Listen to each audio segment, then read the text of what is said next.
Hi, my name is Mandy Rosengren. I'm a Senior Solutions Engineer at NTOP, and today I'm going to walk through how to assess moldability within NTOP. So I'll go through our surface tools that you can find on the right-hand panel in NTOP versions above 5.10, as well as custom blocks and workflows that you can use to determine undercuts and the thickness of your geometry. So let's dive into the software. So I have a couple example parts that we can use in this workbook to run through and see what results we get. So I have this injection molded part, this part that we can see with varying thicknesses throughout, and also this sand casted part that I'll start with. And if you are working with a version after 5.10, you'll see the field viewer, the section cut, and this surface analysis tool option as well. And so right off the bat, we can look in our right-hand panel. Under tools, you can choose mode as draft angle, or if it's already as overhang angle, you can switch to that draft angle. And I have an angle that I'm looking at. Let's say if we wanted to do 10 degrees, we can see either with a gradient or without. Given this pull direction, so that's in the Z direction, we can see areas that are above that 10-degree draft angle in that given direction, between a 0 and that given angle in both the positive and negative. So we can kind of see that parting line as well too that we're seeing.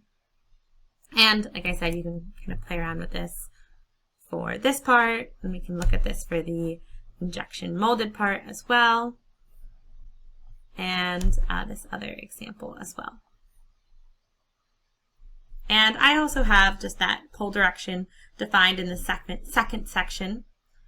Under pull direction as a vector, we'll use our selected part. In this example, we'll start with our sand casted part. We'll be using resolution as we go farther down this notebook. Resolution override as well, if you wanted to adjust this, and then also calculating that resolution based on the part dimension. So these are just kind of inputs that we'll use throughout the file. So we have this to visualize and display. If you wanted to take one of these surfaces, for instance, and you wanted to adjust it in some way, or you didn't want to just have that visualization, we also have this custom block that just says regions below draft. So it has the body, the pull direction, draft angle, and then it'll also apply a thickness and use a tolerance as well to help clean up that result. So if I turn off that tool, I have this in a different color, which you can click on this and choose the display. And if we compare this with the sand cast, we can see those areas that are going to be below the draft angle that we would like, roughly like around here. So you could use that to adjust your part accordingly, for instance.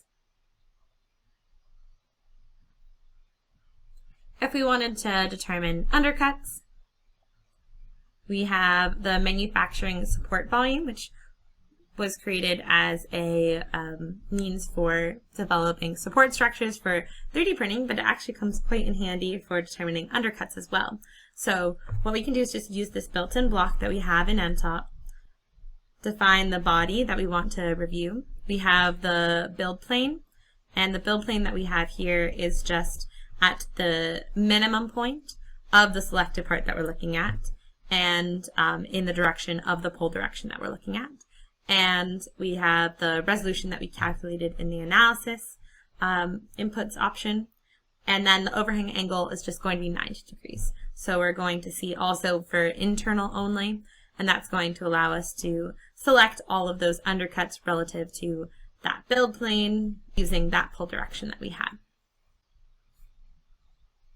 And then if you wanted to determine the thickness of your parts, areas that have the maximum thickness, minimum thickness, we have that as well.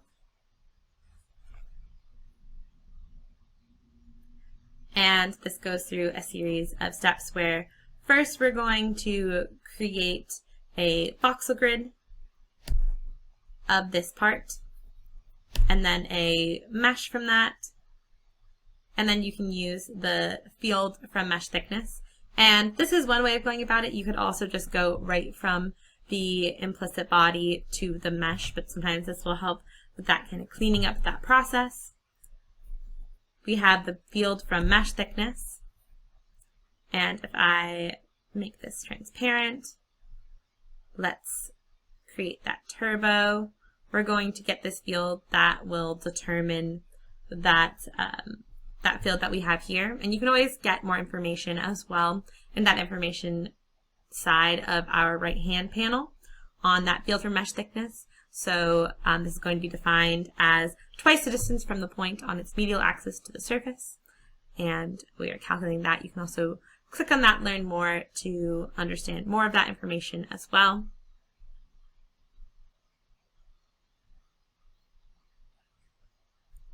And then we can also set the bounds of that geometry. So then what we're going to do is just visualize that thickness. And what we can do is we have this field that even though we've set that bounds, if we click on this, we're not going to see anything because it's also extending outside of our part. So what we can do is use this surface plot block, and we could do a similar thing when defining that draft angle as well, because we can put in any field in our surface plot and it will showcase that field on the part itself. So in this case, we're taking that thickness field and we're just going to smoothen this by the given resolution. And then we're going to see those areas that have the thickest regions and the thinnest regions as well.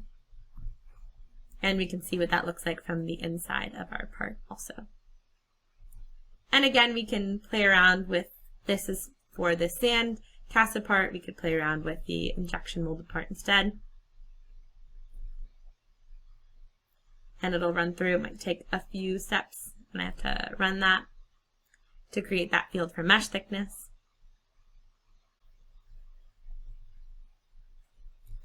But then what we get, if I zoom into here, is something like so, where you can see that lip is going to be that thinnest area.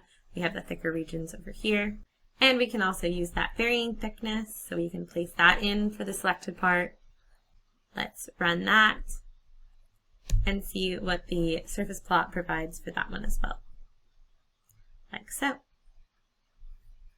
Where we have the areas of thicker regions and the area of thinner regions.